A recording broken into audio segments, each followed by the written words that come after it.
अम्बो हन हिजो अस्तिसम्म मलाई थुप्रैले कमेन्ट गर्थ्यो क्या। थुप्रैले नि अब के भनेर कमेन्ट गर्थ्यो, के भनेर कुरा गर्थ्यो क्या। के हाउडे भिडियो बनाएको यो भाइले त, के हाउडे भिडियो बनाइरहेको बित्थामा काम नपाएर होइन। अलिक राम्रो भिडियो बनाउनु नि बनाएपछि भनेर कमेन्ट गरिरहन्थ्यो मलाई क्या। कमेन्टहरू गर्थ्यो, कुरा गर्थ्यो क्या। अल्छी लाग्दो भिडियो बनाएर के हाउडे भिडियो अलिक बनाएपछि त राम्रो भिडियो बनाउनु नि भनेर कुराहरू पुरा गरिरहन्थ्यो क्या। अन्त फेरि हिजो यसो भिडियो स्क्रल गर्दै गएको त तिनीहरूले नै के भन्दो रहेछ भन्नु न। हेलो गाइज, आज चाहिँ म घरबाट निक्लिँदैछु होइन। आज चाहिँ म घरबाट जाँदैछु।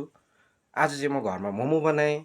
आज चाहिँ म घरबाट ड्युटी जाँदैछु। आज चाहिँ म ड्युटीबाट घर जाँदैछु। आमा तिनीहरूको त्यस्तो हुँदो रहेछ फेरि। हैट, त्यस्तो भन्नु हो, त्यस्तो पनि हुन्छ। थैट तेरिका आम्मा खुसी लाग्यो। तर म हौ त्यसरी उन्नति गर्नुपर्छ क्या। हौ त्यसरी पालो आउँछ। अब हामीले भन्नु, अब हामीले भन्नु के हाउडे भिडियो बना भनेर हामीले भन्नु। अब हि कहाँ भन्छौ, हामी त्यस्तो होइनौँ। हामी त्यति साह्रो गिरेको मान्छे छैन क्या।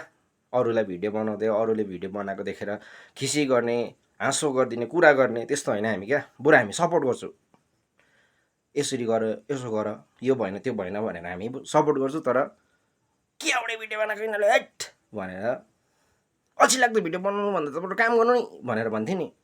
हामी चाहिँ त्यस्तो चाहिँ भन्दैनौँ क्या। बरु हामी साथ सपोर्ट दिन्छु क्या। बरु हामीलाई पुरो फलोवरहरू छोडेर जाऊ, अगाडि कहाँ कहाँ पुग्यो होइन, भाइरल हो, रिच हो, सेलिब्रेटी हो, हामीलाई खुसी हुन्छ क्या त्यो। तर अरूले गरेकोमा चाहिँ त्यसरी कमेन्ट नगरिदिनु र कुरा पनि नगर्नु होला। भोलिको दिनमा फेरि यसरी नै हेलो गाइस, हेलो गाइस, आज चाहिँ म कुनिकेको मासु बनाउँदैछु होइन। तिनीहरू भएर सुरु गर्नु थालेछ। अम्बो खुसीको खबर त्यत्तेरीको।